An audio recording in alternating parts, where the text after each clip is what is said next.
Bueno, muy buenas tardes chicos, ¿qué tal? ¿Cómo están? Espero que estén bien. El día de hoy nos corresponde desarrollar lo que respecta a hematopoiesis y la médula ósea. Rememorando un poquitito la parte de anatomía, ¿verdad?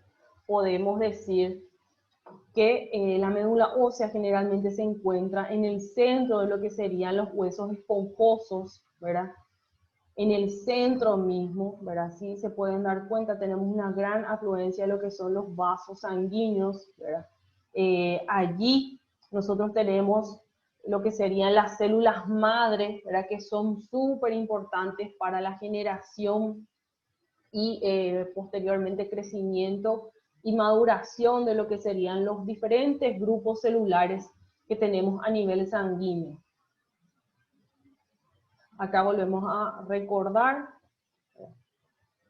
Tenemos la estructura del hueso esponjoso, en el cual internamente tenemos la médula, y en la cual afluyen o confluyen, ¿verdad?, las arterias nutricias, ¿verdad?, las arterias y las venitas también. Bueno, ¿para qué a mí me sirve conocer o saber o qué de importancia tiene la médula ósea? La médula ósea se usa muchísimo en la práctica de medicina veterinaria, mucho más en la parte de los caninos, ¿verdad? ¿Por qué? Porque es una fuente importantísima de información. Más todavía para el diagnóstico de enfermedades, como en el caso de la leishmania, como en el caso de la erliquiosis, babesiosis, anaplasmosis, leucemias, ¿verdad? Un sinfín de patologías podemos determinar con el análisis de lo que sería la médula ósea. ¿Por qué? Porque prácticamente ahí, como mencionamos anteriormente, se originan la totalidad de las células sanguíneas. Entonces sería una fuente importantísima de información en cuanto a la producción de los glóbulos rojos, los glóbulos blancos, las plaquetas, ¿verdad? Prácticamente se puede analizar completamente esos grupos celulares, ¿verdad? Las tomas de muestra varían de acuerdo al médico, ¿verdad? Algunos lo toman de las costillas, ¿verdad? Generalmente esto se puede en los animales que son generalmente gorditos, se toma de ese lado. También están las tomas de muestra a través del esternón, ¿verdad? Que dificulta un poquitito en los animales obesos porque juntan bastante grasa en esa zona. También se puede tomar en la parte de ilium, ¿verdad? En esta sección se puede llegar a tomar también, ¿verdad? Pero de preferencia se utiliza las costillas y el externo por la facilidad en cuanto a acceso. Bueno, dentro de lo que sería la médula ósea tenemos un microambiente, ¿verdad?, en el cual tenemos una gran confluencia de lo que son los grupos celulares, ¿verdad?, en cuanto a estadios maduros e inmaduros. Aquí a grandes rasgos podemos ver un eritroblasto, ¿verdad?, que sería, digamos, un precursor de lo que serían los eritrocitos. Tenemos aquí un eritrocito, ¿verdad?, ya anucleado, ¿verdad?, en el caso obviamente de los mamíferos. En el caso de las aves generalmente permanece lo que sería el núcleo celular. Tenemos también los adipocitos o células, digamos, grasas. Tenemos osteoclastos, los osteoblastos también, que sirven en cuanto a la generación y degeneración de la parte ósea, y las series mieloides y linfoides también se encuentran en esta zona. Bueno, en cuanto a los atributos de la médula ósea, me menciona que las células hematopoyéticas solo se generan en órganos hematopoyéticos, o sea, obviamente, como le dice su nombre, células hematopoyéticas, ¿dónde se van a originar? En los órganos hematopoyéticos, ¿verdad? Que son varios. Generalmente se encuentran en ese grupo la médula ósea en primer lugar, y como mencionamos en las clases anteriores, a nivel del hígado y vaso también. ¿Por qué se originan solamente en esos órganos? Porque justamente necesitan un microambiente o ambiente adecuado. Y también la ayuda de mediadores celulares que permiten el mantenimiento de las células, la reproducción de las mismas y también posteriormente su diferenciación, que es importante para que cumplan su función específica. Bueno, el microambiente dice que es proporcionado en estos lugares por, ¿verdad? Les hablo de microambiente, pero todavía no les dije qué es, ¿verdad? El microambiente hematopoyético, MIH, también pueden encontrar en algunas literaturas. Prácticamente fue un término que se acuñó por Curry y también Trending, más o menos por los años 1967. Y prácticamente se define básicamente en cuanto a su función, ¿verdad? Sería un complejo heterogéneo de células, o sea, no solamente un grupo de células específicas, sino que hay de varios tipos, con sus respectivos productos que son necesarios para mantener y regular lo que sería el crecimiento de las células troncales hematopoyéticas, ¿verdad? Dentro de las células troncales hematopoyéticas tenemos dos que son prácticamente los precursores principales de los demás grupos celulares. Ahí tenemos las series mieloide que le mencioné anteriormente y la serie linfoide. Dentro de la serie mieloide o dentro de esta célula troncal hematopoyética me va a dar lugar a lo que serían los eritrocitos, los granulocitos, los mastocitos, los monocitos, las plaquetas también. Y en cuanto a la serie linfoide, prácticamente me puede dar lugar a lo que serían los linfocitos T, los linfocitos B, las células NK o los linfocitos NK o natural killer también se les llama, así como también las células plasmáticas, ¿verdad? Entonces, el microambiente hematopoyético dice que es proporcionado gracias a ¿qué? Gracias a las células no hematopoyéticas. Ahí tenemos también a los macrófagos, que les sirve, digamos, como una serie de envoltura al ambiente hematopoyético, ¿verdad? Que son prácticamente células que fagocitan o incorporan dentro de su citoplasma moléculas grandes para poder digerirlos y eliminarlos posteriormente. Tenemos también a los fibroblastos, que son células residentes del tejido conectivo, que generalmente segregan colágeno para mantener lo que sería la estructura propiamente dicha de los tejidos. Tenemos también a los endoteliocitos, que son células aplanadas que, como lo dice su nombre, recubren el endotelio vascular o, en otras palabras, el interior de los vasos sanguíneos. Tenemos también a los adipocitos o las células adiposas, las células grasas.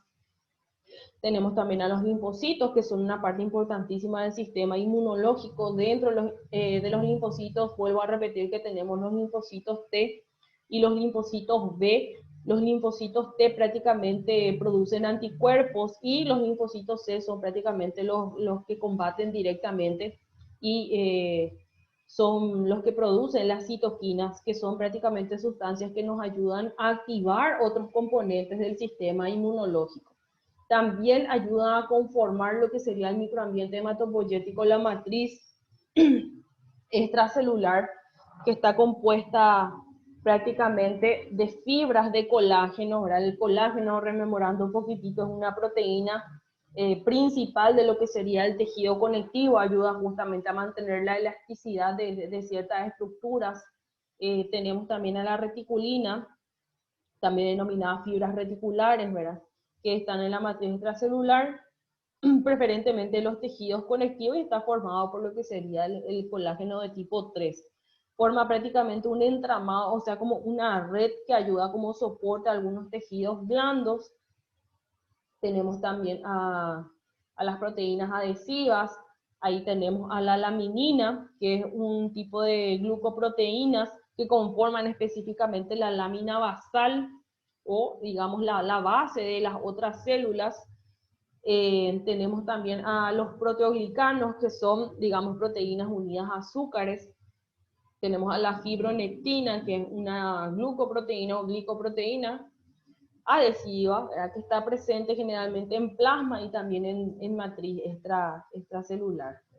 Y la hemonectina también, que sería una glicoproteína. Y aquí podemos ver, ¿verdad?, la presencia de los proteoglucanos, ¿verdad? Tenemos fibras colágenas, ¿verdad? Y obviamente presente otro tipo de proteínas estructurales en esta zona que lastimosamente no está escrito, ¿verdad? Pero dentro de la matriz extracelular tenemos un montón de elementos, ¿verdad? Que generalmente lo conforman lo que serían las proteínas.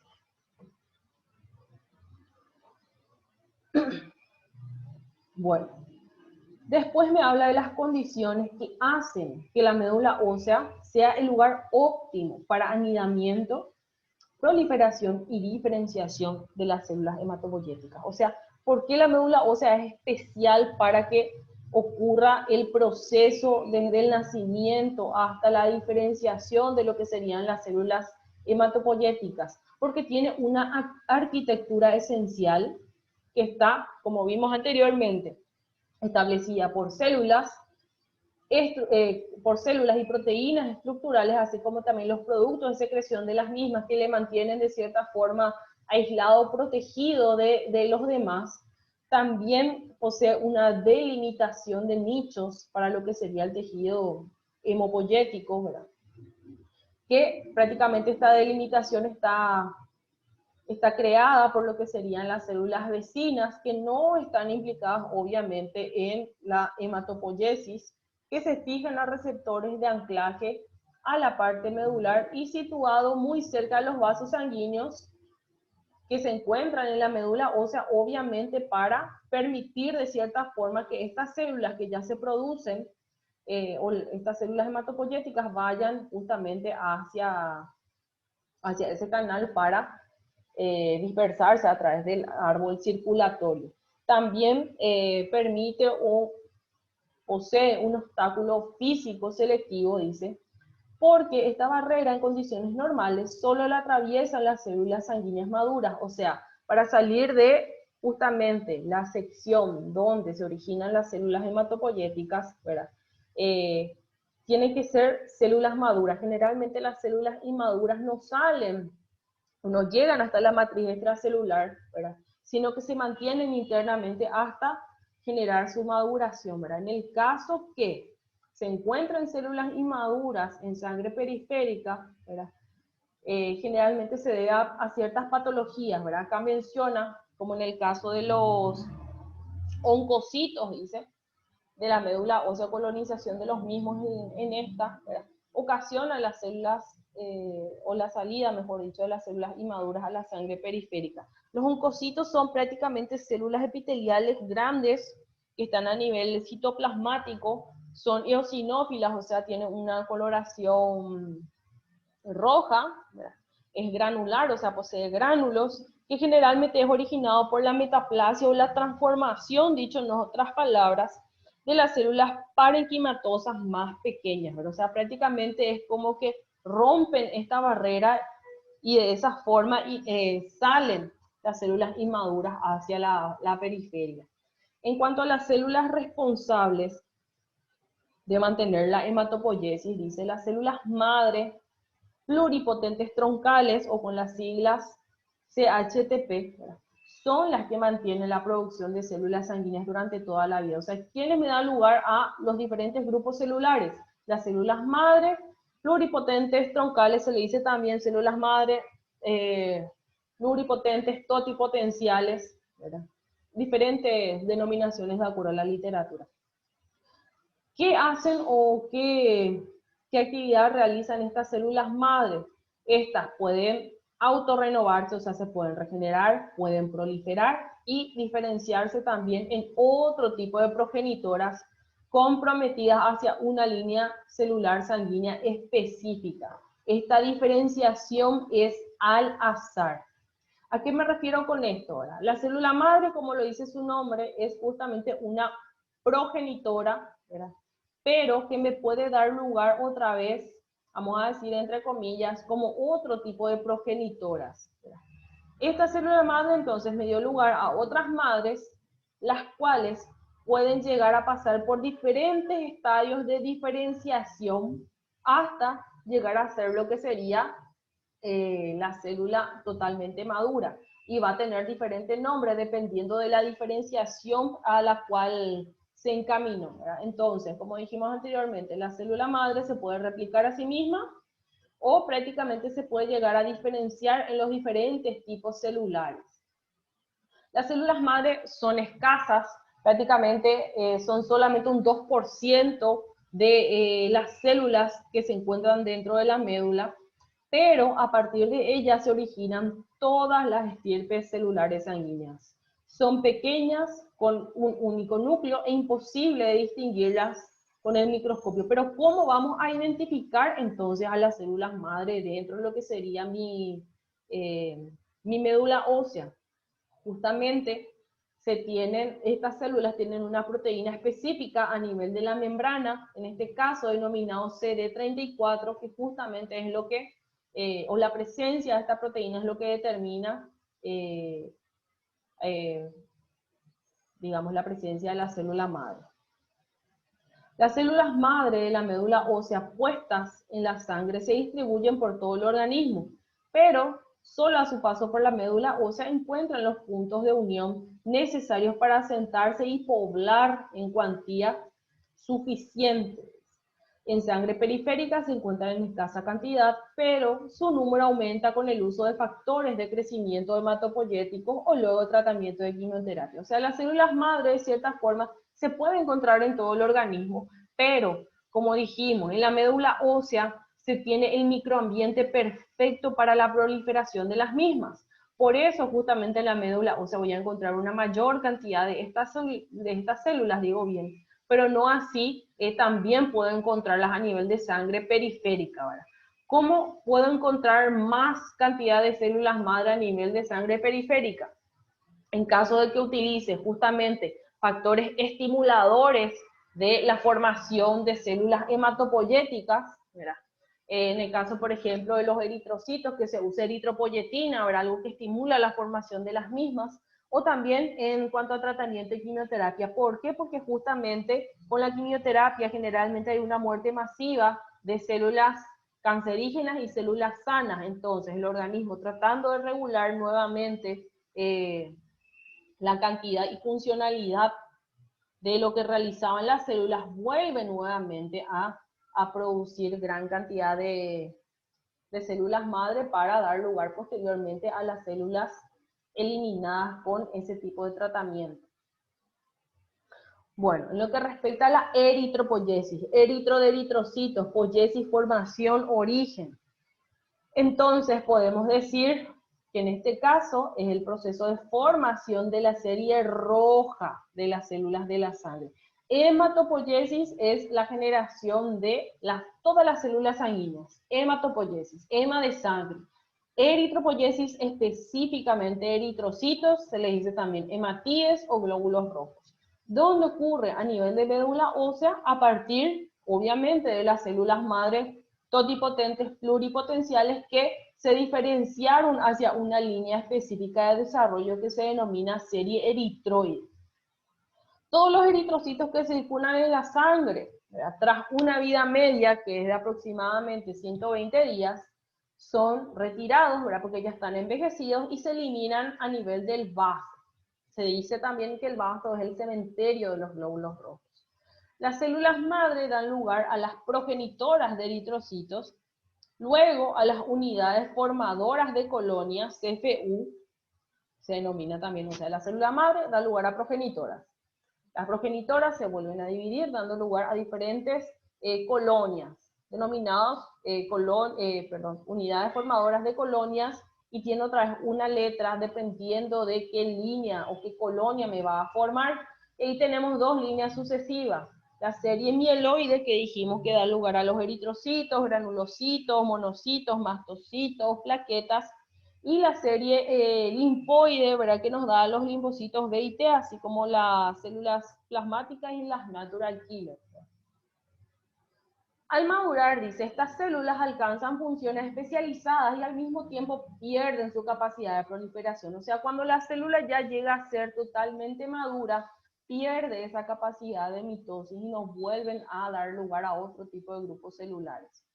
El factor estimulador del crecimiento de colonias de células precursoras eritroides es la eritropoyetina, cuya secreción se incrementa por efectos de la hipoxia. Lo que les mencioné anteriormente, cuando yo quiero estimular la producción de cierto grupo de células, tengo diferentes sustancias que me ayudan a activar para la formación de las mismas. En el caso de los eritrocitos, tengo una sustancia que me activa o me ayuda a la proliferación de los eritrocitos, que es una hormona denominada eritropoyetina. Prácticamente es una hormona que es producida por los riñones, ¿verdad? Y ayuda obviamente a producir los glóbulos rojos. Se utiliza muchísimo en el caso de personas bastante anémicos, en el caso de los animales también se utiliza para ayudar a regenerar mayormente los glóbulos rojos.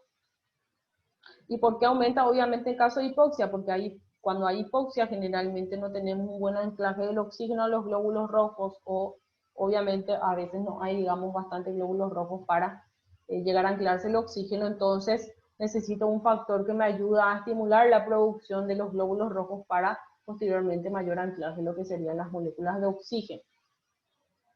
Aquí tenemos entonces la célula madre pluripotencial totipotente, que me dio lugar a una célula progenitora. La célula progenitora me dio lugar a mi unidad formadora de colonia de serie eritroide, por eso la E, y me da lugar a los diferentes estadios inmaduros. El proeritroblasto, el eritroblasto basófilo, eritroblasto policromatófilo, normoblasto, reticulocito, ya es un pasito para la maduración de mi eritrocito, y posteriormente ya el eritrocito. Desde aquí hasta aquí sea todo a nivel de médula ósea. Desde aquí hasta aquí ya puedo encontrarle en sangre periférica. Reticulocito solamente en poca cantidad en sangre periférica. Bueno, y aquí tenemos los diferentes estadios, ¿verdad? El hemocitoblasto se denomina la célula madre, en este caso que me va a dar lugar a los diferentes estadios de mis eritrocitos. Tenemos el proeritroblasto, ¿verdad? Que me dice que en condiciones normales ocupa de 1 al 4% de la médula ósea. Luego tenemos al eritroblasto basófilo, que se forman, dice, ribosomas que comienzan a fabricar hemoglobina. Tenemos el eritroblasto policromatófilo, ya tiene más hemoglobina. El eritroblasto ortocromatófilo se lo denomina también normoblasto, pero en realidad ese lo tiene como un estadio diferente a lo que sería el normoblasto propiamente dicho. Dice que en este caso se reduce la cantidad de ribosomas. El normoblasto pierde el núcleo, el reticulocito sale de la médula ósea, pero mantiene los ribosomas y las mitocondrias por 24 horas más, y el eritrocito propiamente, el maduro, ¿verdad? Prácticamente ya no tiene ribosomas ni mitocondrias. 20 horas más o menos dura desde aquí hasta aquí, otras 20 horas para la formación del eritroblasto basófilo, 25 horas eritroblasto policromatófilo, 30 horas dura el eritroblasto ortocromatófilo, 3 días entre el normoblasto y reticulocito, y 120 días dura el eritrocito totalmente maduro en sangre. Aquí tenemos un resumen de la eritropoyesis, ¿verdad? Nos dice nuevamente que es el proceso que corresponde a la generación u origen de los eritrocitos, y tiene una duración de 5 a 7 días. El hemocitoblasto, la célula madre, proeritroblasto, eritroblasto, este tiene sus divisiones, normoblasto, reticulocito y los eritrocitos. Todos estos estadios inmaduros en médula ósea, y cierta cantidad de reticulocitos y los eritrocitos propiamente dichos ya en sangre periférica. Y lo que mencionábamos, ¿verdad? Que la eritropoyetina prácticamente ayuda a regular lo que sería la eritropoyesis o formación de mis eritrocitos, que es secretado por el parénquima renal o a nivel renal propiamente dicho. En cuanto a la hemopoiesis de los glóbulos blancos, estos se dividen prácticamente en varias facciones. Dos de ellos son los linfocitos y monocitos, ¿verdad? Que se los denomina leucocitos agranulocitos. ¿Se forman dónde? Se forman en vaso, en timo y ganglios linfáticos. Luego tenemos la serie granulocítica o leucocitos granulocíticos, ¿verdad? Ahí tenemos justamente 3 tipos, los neutrófilos, eosinófilos y los basófilos, que se originan en médula ósea. Entonces, dentro de los glóbulos blancos tenemos dos grandes divisiones. Los agranulocitos, o los que no tienen gránulos, denominados linfocitos, y los monocitos, donde se originan bajo, timo, ganglios linfáticos. Los granulocitos, que como lo dice su nombre, presentan gránulos, tenemos a los neutrófilos, los eosinófilos y los basófilos, que prácticamente se originan en la médula ósea nada más. Aquí tenemos nuevamente una división. Ahora tenemos aquí la célula madre, pluripotente, totipotencial, que me dio lugar a dos células progenitoras, ¿verdad? Estas posteriormente me van a dar lugar a lo que serían las unidades formadoras de colonias, ¿verdad? Dándome lugar a diferentes grupos celulares, ¿verdad? De la serie de linfocitos, en este caso, me forma la célula plasmática, aquí me forma un hematíe, aquí me forman las plaquetas, los neutrófilos, macrófagos, eosinófilos, basófilos. Si se dan cuenta, una sola célula que dio lugar nuevamente a dos progenitoras me puede dar lugar a diferentes grupos celulares según justamente la orientación que toman en cuanto a maduración, y como mencionamos anteriormente, esta diferenciación es al azar. En cuanto a la hemopoiesis o formación de las plaquetas, recuerden por favor que a las plaquetas también se les dice trombocitos, se producen en la médula ósea bajo la influencia de una hormona que es denominada trombopoyetina, que esta hormona se genera o se sintetiza mejor a nivel de hígado, también a nivel de riñón y médula ósea, y estimula obviamente la producción de lo que serían los trombocitos o las plaquetas, ¿verdad? Y como me dice, aquí hasta hoy parece ser el factor de crecimiento específico del sistema, o sea, solamente el que ayuda a estimular la formación de las plaquetas sería la trombopoyetina. Nuevamente les vuelvo a mostrar el cuadrito. Aquí tenemos la célula madre, hematopoyética, multi o pluripotencial totipotente, también se lo dice, o hemocitoblasto, también es otra denominación. Me da lugar justamente a dos células madre, como mencionamos anteriormente, una serie mieloide y una serie linfoide. La serie linfoide, como le dice su nombre, me da lugar a los linfocitos. Esta posteriormente me da lugar a un linfoblasto, me da lugar a un prolinfocito, posteriormente a unos linfocitos que son el B y T y la célula natural killer, y posteriormente lugar a un plasmocito. Este es un grupo especial que es la célula linfoide dendrítica, que es a nivel de las células neuronales. Pero aquí tenemos la serie mieloide, que me da lugar a un megacardioblasto, proeritroblasto o mieloblasto, o sea, dándome lugar a lo que sería a mis plaquetas, promegacariocito, megacariocito, que serían las fórmulas inmaduras, y aquí tenemos los trombocitos, que son las plaquetas. Trombopoiesis se le dice también. Luego acá tenemos el proeritroblasto, eritroblasto basófilo, eritroblasto policromatófilo, eritroblasto ortocromatófilo, el policromatófilo, y posteriormente ya serían los eritrocitos, ¿verdad? Y esta es la eritropoiesis. Posteriormente tenemos al mastocito, tenemos al basófilo, neutrófilo, eosinófilo, con sus diferentes formas inmaduras. Si se dan cuenta, esta sección tenemos en médula ósea hasta aquí, y estas serían ya en sangre, y estos se pueden encontrar en tejidos específicos.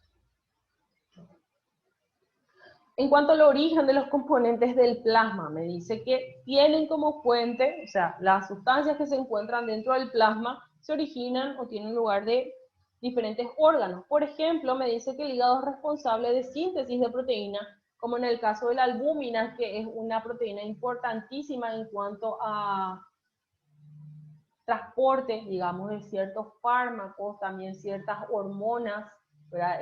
Una hormona producida específicamente a nivel de hígado, o sea que su déficit me puede dar lugar a justamente problemas a nivel hepático, a nivel de hepatocitos, cirrosis, hepatitis, entre otras cosas. Fibrinógeno es una proteína importantísima porque sería un precursor de lo que sería la fibrina para llegar a producirme posteriormente lo que sería el tapón plaquetario en cuanto a la coagulación sanguínea.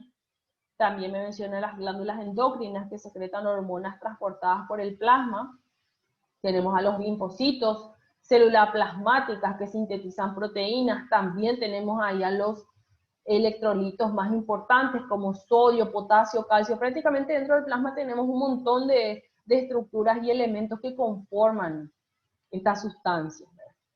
En cuanto a la función hematopoyética de tejidos y órganos, tenemos aquí la médula ósea. ¿Cuál es su función?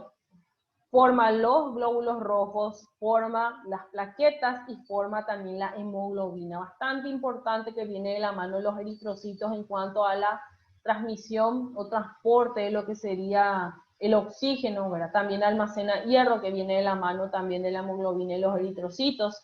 En cuanto a los ganglios y folículos linfáticos, producen linfocitos, participan en el proceso de secreción de anticuerpos. Súper importante los ganglios linfáticos para eso. Por eso también, en caso de que realicemos una inspección clínica a mi paciente, me voy a dar cuenta que mis ganglios linfáticos suelen hipertrofiarse, aumentar su tamaño en determinadas patologías. Generalmente, si son patologías sistémicas, encontramos una hipertrofia de la mayoría de los ganglios linfáticos, los principales, como el popliteo, el submandibular en el caso de los caninos y felinos, ¿verdad? Y si tenemos algunas lesiones específicas, ya sea a nivel de tren posterior, puede hipertrofiarse solamente el popliteo y así, ¿verdad? Hígado, me almacena vitamina B12, ácido fólico, hierro, me produce protrombina, que es un precursor de la trombina, ¿verdad? Para también, junto con el fibrinógeno, que también es un precursor de fibrina, ayudarme a formar el tapón plaquetario.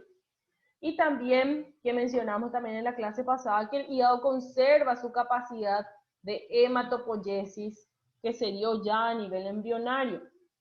El vaso me origina linfocitos, me almacena lo que serían los eritrocitos de hierro, conserva también su capacidad hematopoyética embrionaria que mencionábamos también en la clase anterior, y como dijimos, el cementerio de los glóbulos rojos. Entonces ahí se van a destruir los eritrocitos y hemoglobina mediante un sistema denominado retículo endotelial. ¿A qué me refiero con sistema retículo endotelial?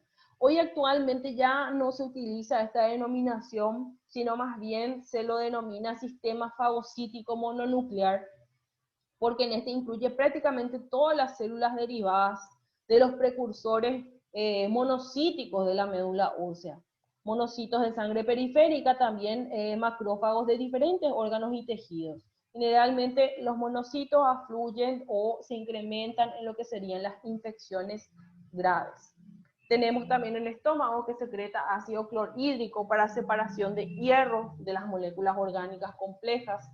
Produce un factor denominado intrínseco que interviene para la adecuación de la vitamina B12 para posteriormente su absorción. Tenemos el sistema retículo endotelial, que ya les hablé un poco, me genera monocitos, me destruye los eritrocitos, desdobla la hemoglobina, como bien saben, me da lugar a lo que sería hierro, la destrucción de la misma me produce bilirrubina, también globina, y por ende también me almacena el hierro, este sistema. El riñón sintetiza eritropoyetina, que dijimos que ayuda a la formación de los glóbulos rojos, y trombopoyetina, estimulación de lo que serían los trombocitos o plaquetas. En cuanto a los elementos formes de la sangre, mencionamos a una estructura denominada eritrón, que dice que es el conjunto de eritrocitos maduros circulantes y también las células precursoras. Por favor, no se olviden, porque en el examen me suelen poner solamente eritrocitos maduros circulantes, y no es solamente eso, es prácticamente el conjunto de los eritrocitos maduros y las células precursoras o las células inmaduras. Está constituido por dos porciones, una fija, que se encuentran prácticamente dentro de los órganos eritropoyéticos, y otra circulante, que ahí tenemos los reticulocitos o las células casi maduras y los eritrocitos presentes en sangre. Actualmente, dice, se lo considera como un órgano disperso en el organismo. Mencionamos también que los glóbulos rojos son flexibles, elásticos, lo que le permite avanzar a lo largo de los capilares, o sea, se pueden moldear, por eso también pueden pasar desde los grandes vasos hasta los capilares que son los más pequeñitos.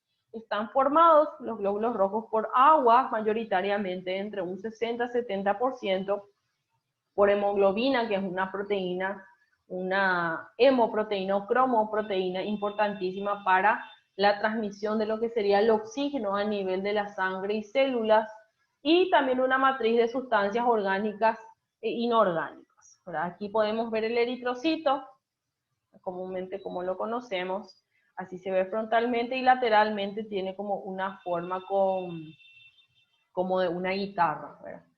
Esto sería, digamos, un eritrocito de los mamíferos, pero esto podemos encontrar a nivel de los eritrocitos de las aves, que en ellos sí los glóbulos rojos mantienen el núcleo, ¿verdad? No es algo patológico. En el caso que encontremos aquí sin núcleo, sí, tal vez estaríamos hablando de una patología en la cual tenemos mucha cantidad de lo que serían las células precursoras o células inmaduras, ¿verdad? Habría que ver un poquitito, analizar más lo que sería la médula ósea en ese caso. Y las diferentes alteraciones que podemos encontrar en los eritrocitos, ¿verdad? Tenemos el eritrocito crenado, o prácticamente es como chamuscado, ¿verdad? En un medio hipertónico, o sea, un medio bastante salino, ¿verdad? El cual, como bien sabemos, extrae agua. El normal, y en los casos de edema o demasiada cantidad de agua, ¿verdad?, absorbida, encontramos justamente un ensanchamiento de lo que sería el eritrocito. El origen y función de los eritrocitos prácticamente derivan los eritroblastos, que son las células madre de esta serie, ¿verdad? Y como mencionamos anteriormente, que la eritropoyesis o la formación de los mismos se estimula por la hipoxia, también por anoxia, y se intensifica, digo bien, también por la administración de cobalto. Aquí tenemos la eritropoyesis, ¿verdad? Que como bien sabemos es la formación de los eritrocitos. Quien lo estimula sería la eritroproyetina, que es una hormona secretada obviamente a nivel de riñón, y que me ayuda de cierta forma a la división y diferenciación de mis eritrocitos. ¿Qué yo necesito para la diferenciación de los mismos? Necesito hierro, vitamina B12 y ácido fólico, vitamina B9. Aquí tenemos mi célula madre, hemocitoblasto, que me da lugar a proeritroblasto, eritroblasto, normoblasto, reticulocitos y eritrocitos. Sangre periférica, médula ósea. Las sustancias indispensables para la eritropoyesis, que yo necesito sí o sí para que me dé lugar a la formación de mis eritrocitos. Necesito proteínas. ¿Para qué? Para la síntesis de globina, que es un componente de la hemoglobina, prácticamente una proteína plegada, ¿verdad?, que forma 4 cadenas para anclarse o tener, digamos, en el centro lo que sería el grupo hemo para el anclaje del oxígeno y el hierro. También necesito elementos minerales, el hierro que mencioné, ¿verdad?, que es importantísimo para la hemoglobina, que es responsable del transporte de oxígeno. También el cobre, ¿por qué? Porque cataliza o, digamos, acelera la movilización del hierro. El cobalto es importante en el caso de los rumiantes para que se forme la vitamina B12 que mencionamos anteriormente. Se necesita para justamente la división y diferenciación de los eritrocitos. Las vitaminas del grupo B, la tiamina o B1, riboflavina o B2, niacina o ácido nicotínico, la B5, la piridoxina, B6, el ácido fólico B9 y la cianocobalamina o B12 se necesitan también para la formación del mismo. ¿Cuál es la función de mi hematíe o eritrocito? Captar oxígeno, transportarlo a los tejidos, ¿verdad?, gracias a una proteína denominada hemoglobina, que está compuesto justamente por 4 cadenas de globina y 4 cadenas del grupo hemo, que se sintetizan también, o esta estructura se sintetiza también a nivel de las células eritropoyéticas, a nivel de la médula ósea y también en los reticulocitos sanguíneos. En cuanto a la concentración o número, este puede variar, obviamente, y ser también el tenor de hemoglobina y el hematocrito. Y nos sirve muchísimo esta información para poder encontrar alteraciones, ¿verdad? Me dice, la concentración de hematíes puede variar en condiciones fisiológicas. Actividad muscular aumenta con el ejercicio. ¿Por qué? Porque justamente al realizar ejercicios, más que nada aeróbicos, ¿verdad?, hay mayor captación de oxígeno, por ende yo necesito mayor producción de glóbulos rojos para poder anclar ese oxígeno restante.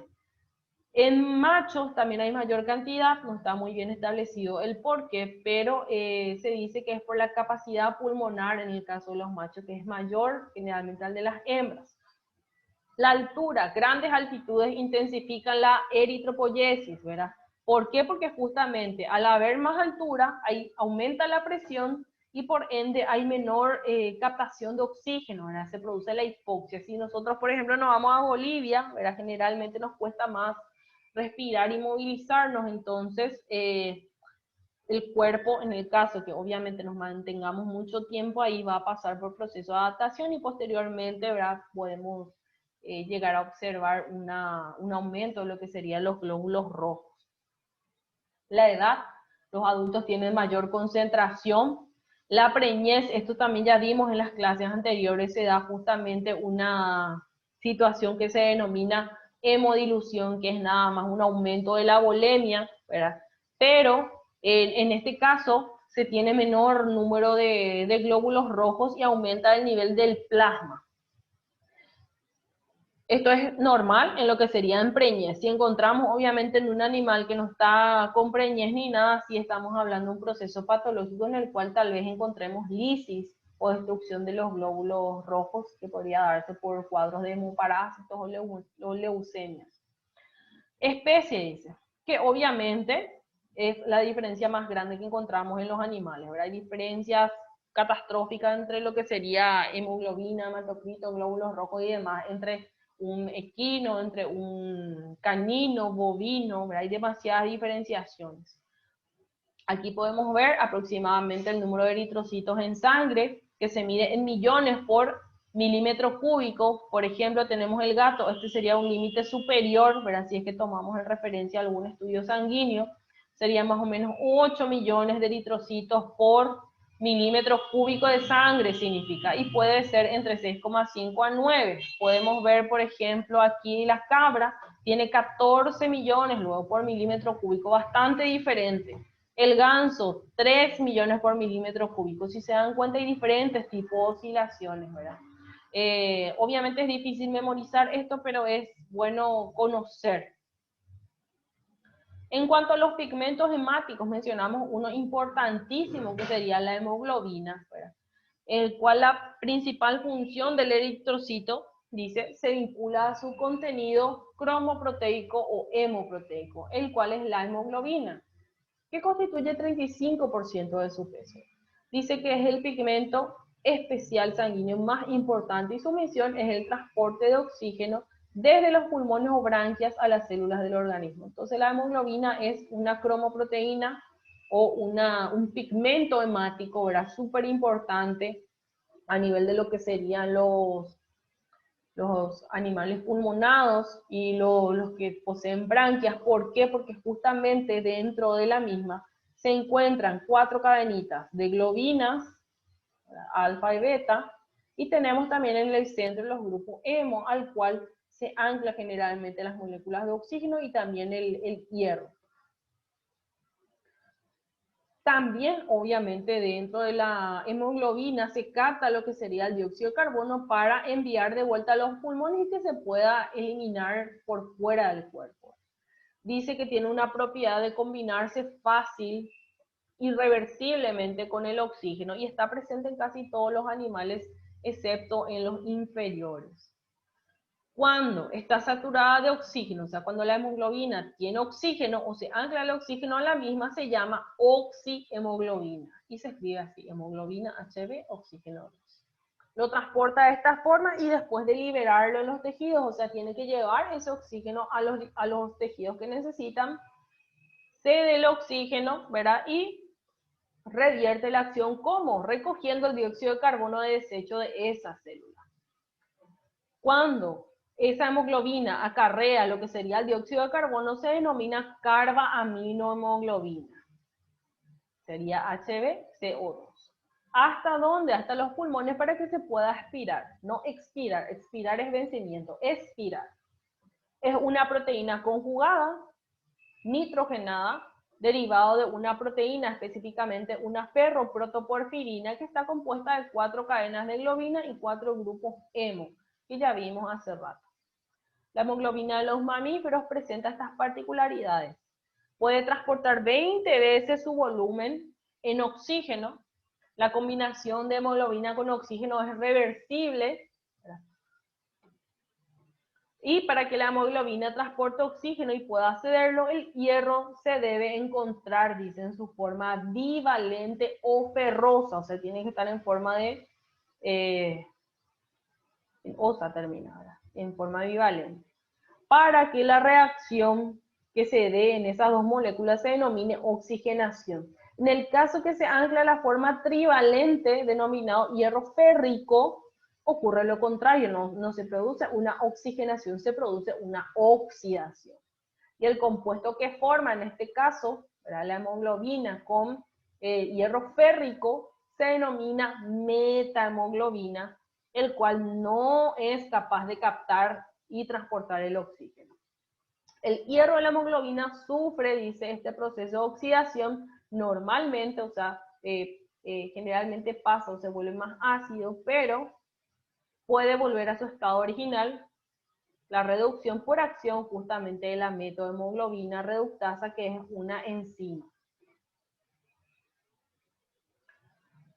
Para combinarse con el oxígeno, dice que la hemoglobina debe estar presente en cantidad justa.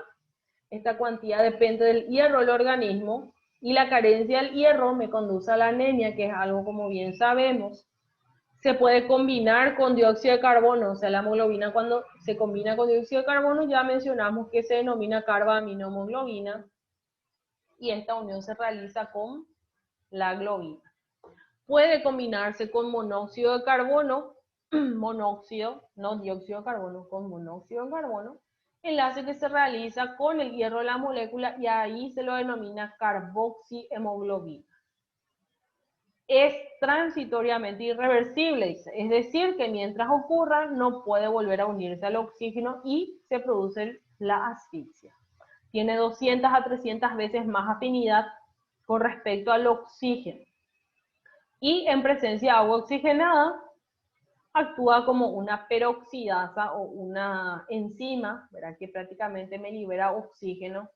Por eso también si pueden ver si pueden hacer el experimento de peróxido de hidrógeno o agua oxigenada, más comúnmente conocido, si tiran encima de sangre se dan cuenta que libera burbujas de gas. En cuanto al catabolismo o la aceleración o desdoblamiento de la hemoglobina, también denominado hemólisis extravascular, me dice que los eritrocitos viejos o senescentes son secuestrados y metabolizados primeramente por las células reticuloendoteliales, que ya mencionamos que son generalmente los monocitos y los macrófagos, que se encuentran generalmente a nivel de hígado o a nivel esplénico, ¿verdad? A nivel de vaso, digo bien, aunque el hígado y la médula ósea también participan. De los componentes de la hemoglobina, dice que la hemoglobina se degrada y los aminoácidos se reutilizan. El hierro se recicla para formar nuevamente la hemoglobina en la médula ósea, y la protoporfirina se degrada gracias a enzimas a sus constituyentes, que son bilirrubina y monóxido de carbono, que posteriormente se eliminan. En cuanto a la concentración de hemoglobina en sangre, se mide en porcentaje, ¿verdad? 15%, 14%, 13%, ¿verdad? Va variando. Esto obviamente tiene sus rangos, que esto no es bastante específico porque depende del laboratorio los valores. Otros pigmentos de transporte de gases en los animales inferiores, me dice que estas sustancias parecidas a la hemoglobina se encuentran en el fluido circulatorio, a veces en el líquido extracelular y otras en el medio intracelular de células especializadas. O sea, hay ciertos pigmentos que no son la hemoglobina, pero que se encuentran también a nivel sanguíneo, se pueden encontrar también afuera de las células o dentro de las células propiamente dichas. Estos pigmentos dice que se utilizan también para el transporte de lo que sería el dióxido de carbono y el oxígeno. Y ahí mencionamos a dos sustancias súper importantes que son la hemocianina y la mioglobina. La hemocianina es prácticamente una proteína del plasma sanguíneo. Específicamente se suele encontrar en moluscos, en artrópodos o arácnidos. Podemos encontrar también en crustáceos, ¿verdad? Dice que es una proteína conjugada que presenta cobre, es de color azul, ¿verdad? Y prácticamente cumple la misma función que la hemoglobina, ¿verdad? Tomando oxígeno del aire y enviándolo hacia lo que serían los tejidos. Y la mioglobina, que prácticamente es una proteína que se conjuga, que tiene hierro, es de color rojo, está presente en los anélidos y también los vertebrados. Esta proteína es prácticamente capaz de transportar también el oxígeno, pero en este caso, mío viene de músculo, sería que extrae, digamos, el oxígeno de los músculos para generar energía para la contracción del mismo. En cuanto a los antígenos eritrocíticos y grupos sanguíneos, me dice que los eritrocitos o los glóbulos rojos tienen sobre su membrana o sobre su superficie celular glucoproteínas, ¿verdad? O proteínas unidas a azúcares, o glucolipídicas, digo bien, o lípidos unidos a azúcares, ¿verdad? Características que de manera natural forman la membrana celular y actúan como antígeno, antícuerpo o receptor sustrato, o ligando receptor, como quieran llamar. Sin embargo, estos antígenos que se encuentran alrededor de los eritrocitos no son para defensa, a diferencia de lo que bien sabemos que son los antígenos anticuerpos. Dice, se desconoce la actividad específica de la mayoría de los antígenos, sin embargo se sabe que los antígenos eritrocitarios humanos son transportadores de aniones y glucosa, en tanto que los antígenos bovinos, M y C, guardan relación con la bomba de potasio de membrana celular. Los antígenos de la superficie eritrocitaria, o los que se encuentran alrededor de los eritrocitos, se denominan antígenos de grupo sanguíneo o también denominados aglutinógenos. Características de las superficies eritrocíticas son un rasgo individual que depende de los fenogrupos. Aquí tenemos diferentes fenogrupos, ahora tenemos aquí los eritrocitos, y son los grupos sanguíneos que conocemos, grupo A, grupo B, grupo AB y grupo 0. ¿Qué pasa? Dijimos, ¿verdad?, que los eritrocitos tienen antígenos, ¿verdad?, alrededor de lo que serían los eritrocitos, ¿verdad? Funciona como antígeno anticuerpo.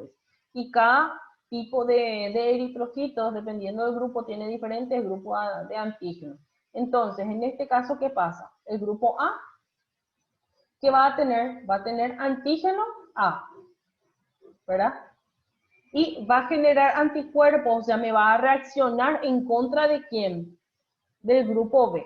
El grupo B va a tener antígeno B, obviamente, y va a tener anticuerpos o le va a rechazar al grupo A, anti-A, porque no tiene la misma forma, si se dan cuenta, o no tiene el mismo tipo de antígeno. El grupo AB tiene antígenos A y B, combinación de estos, y no tiene anticuerpos para ninguno. El grupo O 0, prácticamente no tiene antígenos, si se dan cuenta son rayitas nomás, no tiene esa formita, no tiene antígenos, pero llega a generar anticuerpos para lo que serían el grupo A y el grupo B. Y aquí tenemos en español, ¿a qué me refiero con esto? El grupo A, dice, puede donar a A y a B. Grupo A puede donar a A y puede donar a AB. ¿Por qué? Porque no tiene anticuerpos para esto. Puedo donar al A porque no tengo anticuerpo anti-A, o sea, no va a rechazar al A. Y puedo donar al grupo AB porque acá no tengo anticuerpos para ninguno de esos grupos. Puede recibir de A, positivo, negativo y 0. ¿Por qué de 0? Porque en el caso de este, digamos, no tiene antígenos específicos. Y así se va, A negativo, A positivo, A negativo, puede donar y puede recibir de. AB es un receptor universal, dice. ¿Por qué? Porque no tiene anticuerpos para ninguno, o sea, no va a rechazar ningún grupo sanguíneo. A eso se refiere con receptor universal. O sea que puede recibir de todos los grupos. El grupo 0 es donador universal. ¿Por qué? Porque no tiene ningún tipo de antígeno. En cuanto a los atributos generales de los antígenos de grupos sanguíneos, dijimos que prácticamente esos antígenos son glucoproteínas o glucolípidos, ¿verdad? Que se ubican obviamente sobre la membrana celular, que causan reacciones antígeno-anticuerpo, o sea, como receptor ligando, ¿verdad? Cada animal de forma individual pertenece a un fenogrupo. Como bien sabemos, hay personas que son del grupo A, sangre tipo B, ¿verdad? Y la misma cosa los animales. Y las moléculas, dice de MHC, ¿qué significa MHC? Significa complejo mayor de histocompatibilidad, ¿verdad? Son prácticamente antígenos leucocitarios, ¿verdad? Son responsables específicamente que los linfocitos rechacen ciertas cosas, ¿verdad? Ya sea tejidos trasplantados o también cualquier tipo de elementos extraños. Y prácticamente estas moléculas, ¿verdad? Que son complejo mayor de histocompatibilidad, no pertenecen al complejo. Y aquí tenemos, ¿verdad? Nuevamente el complejo mayor de histocompatibilidad dice que son una familia de genes que se encuentran en todos los vertebrados, el cual las funciones de codificar o codificar las proteínas o glucoproteínas denominados antígenos leucocitarios o antígenos de histocompatibilidad, que participan en la presentación de antígenos a los linfocitos T, que eran prácticamente los que luchaban frente a cualquier tipo de entidad, ¿verdad?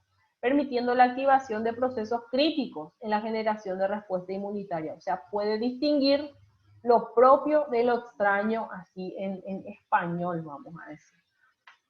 Los animales dice que son capaces de sintetizar anticuerpos contra los antígenos de grupos sanguíneos extraños a los de ellos. Los anticuerpos se conocen con el nombre de aglutininas. Entonces, el animal puede generar anticuerpos contra antígenos, ¿verdad? Que no posee su grupo sanguíneo, como vimos anteriormente en las diapositivas. Ejemplo, para que se pueda entender mejor. Una especie animal X, llamamos perro, gato, lo que sea, tiene solo dos fenogrupos, dice, un tipo A y un tipo B. El animal que posea el tipo A va a desarrollar anticuerpos contra el anti-B, ¿verdad? Porque su cuerpo es A, entonces no va a aceptar el B. Entonces por eso va a generar anticuerpos frente a eso. Si recibe una transfusión proveniente de un animal con grupo B, va a haber una reacción inmunológica, ¿verdad? ¿Por qué? Porque va a haber justamente una incompatibilidad entre el antígeno de mi grupo B y el anticuerpo anti-B. O sea, en español, ¿verdad? Si yo tengo un animal que tiene grupo A, va a tener ¿qué cosa? Era antígeno A. Y si yo le transfundo sangre de un grupo B, que va a tener antígeno B, ¿qué significa? No va a poder generarse eso, me va a generar justamente una defensa frente a ese elemento. ¿Por qué? Porque es algo extraño, yo no tengo antígeno B, yo tengo solamente antígeno A, entonces no va a reconocer como suyo y lo va a atacar. En cuanto a los tipos de anticuerpos contra antígenos del grupo sanguíneo extraño, dice, tenemos a los naturales o preexistentes, dice, suelen ser de tipo IgM o inmunoglobulina M, no necesitan contacto previo con eritrocitos extraños, son producto de la exposición del animal a epítopos o un determinante antigénico, dice, similares o idénticos frecuentes en la naturaleza. Hay ciertas veces que una persona, un animal, no tiene un contacto directo, vamos a decir que necesita sangre, ¿verdad? Y nunca recibió transfusión en su vida, pero en la vida cotidiana tuvo contacto con elementos que tienen similar tipo de antígeno, ¿verdad? Pueden ser alimentos, vegetales, bacterias, entonces de por sí el cuerpo ya reacciona frente a esa entidad. Entonces, ya posteriormente, cuando hay una segunda, una tercera, un tercer encuentro con ese antígeno, ya se van a empezar a liberar los anticuerpos y va a atacar. Los no preexistentes dice que se generan posteriormente a la exposición de los animales a un grupo sanguíneo con antígenos diferentes. En ausencia de anticuerpos naturales, una primera transfusión estimula una modesta reacción inmunitaria en el receptor.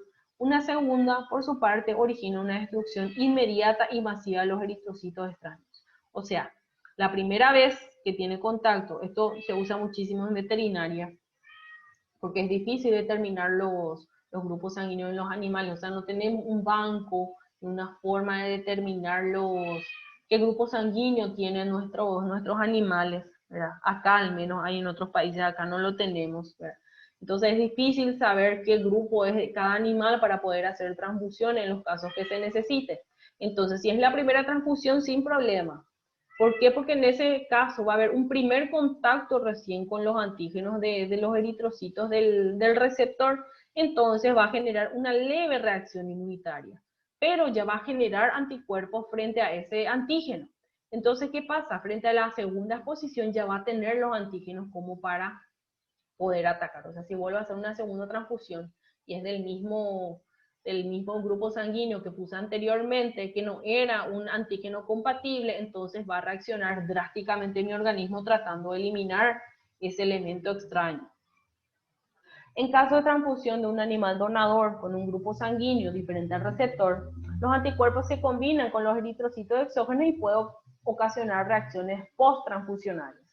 En general, la sangre se transfunde con facilidad de un animal a otro. Si los eritrocitos del donador son del mismo grupo que el receptor, no inducirá reacción. Lo que dijimos, ahora si es del mismo grupo, cosa que lastimosamente aquí, al menos en Paraguay, no podemos hacer, ¿verdad? No va a haber ningún problema, no va a haber ningún tipo de reacción secundaria, digamos. Y en el caso que ya haya recibido una transfusión previa y les ponemos nuevamente a ese antígeno que no posee el eritrocito de mi receptor, voy a generar una posible reacción anafiláctica. En caso de ausencia de anticuerpos naturales, la exposición del animal a una primera transfusión provoca una reacción inmunitaria y destrucción gradual de los eritrocitos extraños. En caso de una segunda exposición, habrá una destrucción inmediata porque ya se generó anticuerpos y rápida, que según la cantidad de sangre transfundida podrá desatar reacciones de hipersensibilidad tipo 2. Las reacciones transfusionales dependen de la dosis o rapidez del reconocimiento de lo extraño. Transfusiones de grandes volúmenes de sangre producen hemólisis o destrucción justamente de los eritrocitos y reacción de complemento. La hemólisis provoca liberación de hemoglobina porque se destruye, ¿verdad?, mi eritrocito, y con ello se va a producir hemoglobinemia, ¿verdad?, o prácticamente una disminución de mi hemoglobina a nivel sanguíneo, y hemoglobinuria o prácticamente eliminación de hemoglobina a través de la orina. La presencia de un gran número de eritrocitos puede desencadenar coagulación sanguínea y también coagulación intravascular diseminada. O sea, se dan cuenta del daño que se puede realizar, ¿verdad?, en el caso de que hagamos, ¿cómo es que se dice?, transfusiones en los animalitos, más todavía si realizamos por segunda vez, en el caso que por lo menos no realizamos una prueba rápida de compatibilidad entre ellos, podemos desencadenar justamente la muerte de nuestro paciente si no conocemos este tipo de informaciones. La activación de complemento, dice, da por resultado la liberación de anafilatoxinas, les mencioné el shock anafiláctico, desgranulación de células y liberación de agentes vasoactivos que va a generar obviamente una inflamación local, ¿verdad?, que provocan choque circulatorio, hipotensión o disminución de la presión sanguínea, bradicardia, una disminución también que viene de la mano de la hipotensión, disminución de los latidos, y apnea, ¿verdad?, que es una dificultad respiratoria, ¿verdad?, una respiración, digamos, como entrecortada. La recuperación se produce tras la eliminación de los eritrocitos exógenos. Para facilitar el proceso es importante mantener constante el flujo de orina, pues la acumulación de hemoglobina en los riñones puede desencadenar destrucción tubular renal. Si todo sale bien y rezamos 5 Padres Nuestros y Ave María, ¿qué va a pasar? Le metemos fluidoterapia, ¿verdad?, y no se desencadena una reacción grave, ¿verdad? Tratamos de eliminar toda la hemoglobina destruida y no pasamos nada más de la hipotensión, bradicardia y una dificultad respiratoria, ¿verdad? Puede llegar a recuperar, pero en casos graves Si el animal está muy mal y reacciona una reacción bastante fuerte, puede llegar a producirse el deceso del mismo. ¿Y cómo podemos evitar esto? Simplemente realizando la prueba de compatibilidad o reacción cruzada. Esto se realiza obviamente a nivel de laboratorio, pero se puede hacerlo entre comillas de forma un poco caserita. ¿Cómo podemos hacerlo? Tenemos dos tipos de métodos, ¿verdad? Una que es la directa y otro que es la indirecta. La directa, ¿cómo se hace? Prácticamente hacemos la extracción de sangre de nuestro paciente, ¿verdad? Esto vamos a mezclarlo con la sangre, o sea, la sangre del receptor, mezclamos con la sangre del donador, y si se produce aglutinación o si, digamos, decantan los eritrocitos, estoy hablando de un resultado positivo, o sea, no son compatibles, se produce coagulación. Cuando realizo la prueba de COMS indirecta, ¿verdad? No utilizo sangre directamente, sino que el suero, y mezclo prácticamente los sueros del donador y el receptor, y si encuentro aglutinación, significa que es positivo, por ende no son compatibles. ¿Cómo puedo hacerlo rápidamente? No es 100% efectivo, pero es algo por lo menos que se pueda realizar.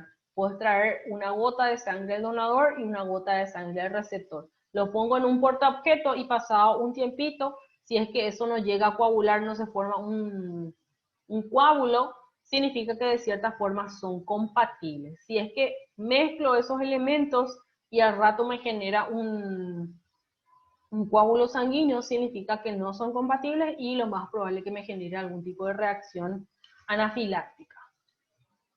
Entonces, prácticamente eso es todo, chicos, en lo que respecta a la hematopoiesis y lo que hablamos de la médula ósea. Espero que hayan entendido la clase de hoy. En el caso que tengan algunas dudas, sin problema me pueden escribir y consultar cualquier cosita. Muchas gracias y nos vemos la próxima clase.